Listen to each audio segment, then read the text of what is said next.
Hi കൂട്ടുകാരെ, എൻ്റെ പേര് വരുൺ. പാലക്കാടുള്ള ഒരു കൊച്ചു ഗ്രാമത്തിലാണ് എൻ്റെ വീട്. എൻ്റെ വീടിൻ്റെ കുറച്ചപ്പുറത്ത് കമല എന്നു പേരുള്ള ഒരു ചേച്ചിയുണ്ട്. ചേച്ചിക്ക് 28 വയസ്സുണ്ട്. ചേച്ചിയുടെ ഹസ്ബൻഡ് ഗൾഫിലാണ്. ഞാനും ആ ചേച്ചിയും തമ്മിലുള്ള കഥയാണ് ഇന്ന് പറയാൻ പോകുന്നത്. എൻ്റെ വീട്ടിൽ അച്ഛനും അമ്മയുമുണ്ട്. ഞാൻ ഡിഗ്രി എല്ലാം കഴിഞ്ഞ് വീട്ടിലിരിക്കുകയാണ്. ജോലിയൊക്കെ നോക്കുന്നുണ്ട്. വീട്ടിൽ 5 പശുവുണ്ട്. പിന്നെ കുറച്ച് കൃഷിയുണ്ട്. അച്ഛനും അമ്മയും അതെല്ലാം നോക്കി നടത്തുന്നു. രാവിലെ എണീറ്റ് പശുവിനെ കറക്കും. പാല് സൊസൈറ്റിയിൽ കൊടുക്കുന്നുണ്ട്. പിന്നെ വീടിൻ്റെ അടുത്തുള്ള കുറച്ച് വീടുകളിലും പാല് കൊടുക്കുന്നുണ്ട്. പശുവിനെ കറക്കുന്നത് അമ്മയാണ്. സൊസൈറ്റിയിലും വീടുകളിലും പാല് കൊണ്ടുപോയി കൊടുക്കുന്നത് അച്ഛനും. ഒരു ദിവസം സൊസൈറ്റിയിലേക്ക് പാലുമായി പോയ അച്ഛൻ വരുന്ന സമയം കഴിഞ്ഞിട്ട് വന്നില്ല. കുറേ നേരമായിട്ടും അച്ഛനെ കാണുന്നില്ല. കുറച്ച് സമയം കൂടി കഴിഞ്ഞപ്പോൾ അയലത്തെ വീട്ടിലെ ചേട്ടൻ വീട്ടിൽ വന്ന് പറഞ്ഞു, സൊസൈറ്റിയിൽ പാല് കൊടുത്ത് വരുന്ന വഴിക്ക് അച്ഛന് പെട്ടെന്നൊന്ന് വയ്യാണ്ടായി. ഞങ്ങളെല്ലാവരും കൂടെ ഹോസ്പിറ്റലിൽ കൊണ്ടുപോയി. ഞാനിപ്പോൾ ഹോസ്പിറ്റലിൽ നിന്നാണ് വരുന്നത്. ചെറിയൊരു അറ്റാക്ക് ആണെന്നാണ് ഡോക്ടർ പറഞ്ഞത്. ഇപ്പോൾ പേടിക്കാൻ ഒന്നുമില്ല. ഞാനും അമ്മയും ആ ചേട്ടൻ്റെ കൂടെ ഹോസ്പിറ്റലിൽ പോയി. അച്ഛനെ കണ്ടു, ഡോക്ടറെ കണ്ടു. ഇപ്പോൾ കുഴപ്പമൊന്നുമില്ല. 2 ദിവസം കഴിഞ്ഞ് ഡിസ്ചാർജ് ചെയ്യാം എന്ന് ഡോക്ടർ പറഞ്ഞു. 2 ദിവസത്തേക്ക് എന്ത് ചെയ്യും? പശുവിൻ്റെ കാര്യം നോക്കണം, സൊസൈറ്റിയിലും വീടുകളിലും പാല് കൊടുക്കണം. എന്ത് ചെയ്യുമെന്ന് ഒരു പിടുത്തവുമില്ലായിരുന്നു. അമ്മ എന്നോട് പറഞ്ഞു, നീ ഹോസ്പിറ്റലിൽ നിൽക്ക്, ഞാൻ വൈകുന്നേരം ആകുമ്പോൾ വീട്ടിലേക്ക് പോകാം. എൻ്റെ പെങ്ങളെയും വിളിക്കാം, അവളുടെ കൂടെ ഞാൻ വീട്ടിൽ നിൽക്കാം. പിന്നെ പിറ്റേ ദിവസം പെങ്ങളോട് അച്ഛൻ്റെ കൂടെ 2 ദിവസം പകല് ഹോസ്പിറ്റലിൽ നിൽക്കുമോ എന്ന് ചോദിക്കാം. നീ രാവിലെ തന്നെ വീട്ടിലേക്ക് വാ, ഞാൻ പശുവിനെ കറന്ന് പാലെല്ലാം എടുത്ത് റെഡിയാക്കി വെക്കാം. സൊസൈറ്റിയിലേക്കുള്ളതും വീടുകളിൽ കൊടുക്കാനുള്ളതുമെല്ലാം. അമ്മേ, എനിക്ക് പാല് കൊടുക്കുന്ന വീടുകളൊന്നും അറിയില്ല. സൊസൈറ്റി പിന്നെ പാല് കൊണ്ടേ കൊടുത്താൽ മതി, വേറൊന്നും നോക്കാനില്ല.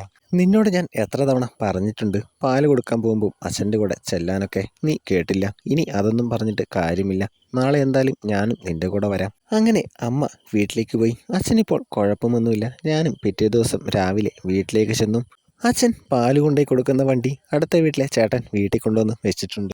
അമ്മ രാവിലെ തന്നെ പശുവിനെ കറന്ന് പാലെല്ലാം പാത്രത്തിൽ റെഡിയാക്കി വെച്ചിട്ടുണ്ട്. നീ ആദ്യം സൊസൈറ്റിയിൽ പാല് കൊണ്ടുപോയി കൊടുത്തിട്ട് പെട്ടെന്ന് വീട്ടിലേക്ക് വാ, എന്നിട്ട് നമുക്കൊന്നിച്ച് വീടുകളിൽ പാല് കൊടുക്കാൻ പോവാം. പാല് വീടുകളിൽ കൊണ്ടുപോയി കൊടുത്തു. ഒരു ദിവസം കൊണ്ട് തന്നെ വീടുകൾ ഏതെല്ലാമെന്ന് ഞാൻ പഠിച്ചു. എനിക്ക് അറിയാവുന്ന വീടുകൾ തന്നെയാണ്. 2 ദിവസം കഴിഞ്ഞു. അച്ഛൻ ഹോസ്പിറ്റലിൽ നിന്ന് വന്നു. പക്ഷേ പഴയ പോലെ പണിയൊന്നും എടുക്കാൻ പറ്റില്ല. അച്ഛന് നല്ല റെസ്റ്റ് വേണം.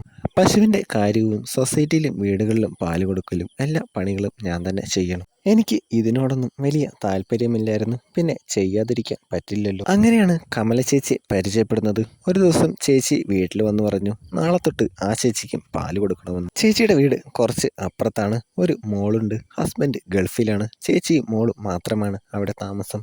ചേച്ചിയുടെ മോൾക്ക് 1 വയസ്സ് ആവുന്നതേ ഉള്ളൂ. ഒരു 6 മാസം മുമ്പാണ് ചേച്ചിയുടെ ഹസ്ബൻഡ് ഗൾഫിൽ നിന്ന് വന്നത്. അങ്ങനെ ചേച്ചിയുടെ വീട്ടിലും കൊടുക്കാൻ തുടങ്ങി. ഞാൻ ചെല്ലുമ്പോൾ ചേച്ചി ഒന്ന് ചിരിക്കും, ഞാനും ചിരിച്ചും. കൂടുതൽ സംസാരമൊന്നുമില്ലായിരുന്നു. പിന്നീട് 2 ആഴ്ച കഴിഞ്ഞപ്പോൾ അതൊക്കെ മാറി. ഞങ്ങൾ നല്ല കൂട്ടായി. അതിനൊരു കാരണമുണ്ട്. ചെല്ലുമ്പോഴെല്ലാം ഞാൻ എന്തെങ്കിലുമൊക്കെ ഒരു തമാശ പറയും. ചേച്ചി അത് കേട്ട് ചിരിക്കും. അങ്ങനെ ഒരു ദിവസം ഞാൻ ചെന്നു. കോളിംഗ് ബെല്ല് അടിച്ചു. ചേച്ചി കതക് തുറന്നില്ല. ഞാൻ ചേച്ചിയെ വിളിച്ചു. എടാ, ഞാൻ അകത്തുണ്ട്. മോള് എൻ്റെ കയ്യിലാണ്. എനിക്കിപ്പോൾ അങ്ങോട്ട് വരാൻ പറ്റില്ല. നീ കതക് തുറന്ന് കുപ്പി ഉള്ളിൽ വെച്ചിട്ട് പൊക്കോ. ഞാൻ കതക് തുറന്ന് കുപ്പി മേശയിൽ വെച്ചു. ചേച്ചി എവിടെയാ? എന്തു പറ്റി? മോൾക്ക് സുഖമില്ലേ? മോൾക്ക് കുഴപ്പമൊന്നുമില്ല. അവൾ ഇപ്പോഴാണ് ഒന്ന് ഉറങ്ങിയത്. ഞാൻ എണീറ്റാൽ വീണ്ടും കരയും. നല്ല കരച്ചിലായിരുന്നു. അപ്പോഴേക്കും ഞാൻ ചേച്ചിയുടെ അടുത്തെത്തിയിരുന്നു. ഞാൻ അത് കണ്ടു. ചേച്ചി എന്നെ കണ്ടു. എടാ, നീ ഇത് നോക്ക്. മോള് കുടിച്ചോണ്ട് നല്ല ഉറക്കമാണ്. ഞാൻ എങ്ങനെ എണീറ്റ് വരും? ചേച്ചി മറച്ചു പിടിക്കാതെ എന്നോട് പറഞ്ഞു. മോള് അപ്പോഴും കുടിച്ചോണ്ടിരിക്കുകയാണ്. ഞാൻ അവിടെ തന്നെ നിന്നു. ചേച്ചി എന്നോട് പറഞ്ഞു, എടാ നീ പോവല്ലേ, മോള് ഉറങ്ങി. നീ ആ തൊട്ടിയൊന്ന് പിടിച്ച്, ഞാൻ ഇവളെ ഒന്ന് കിടത്തട്ടെ. ഞാൻ തൊട്ടിൽ പിടിച്ചു കൊടുത്തു. ചേച്ചി മോളെ തൊട്ടിലേക്ക് കിടത്തി.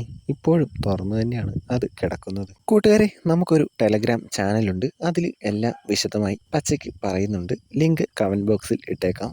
ഈ കഥ ഇഷ്ടമായാൽ ലൈക്ക് ചെയ്യുക, കമൻ്റ് ഇടുക, ചാനൽ സബ്സ്ക്രൈബ് ചെയ്യാൻ മറക്കല്ലേ. അപ്പോൾ അടുത്തൊരു അടിപൊളി കഥയായിട്ട് വരാം.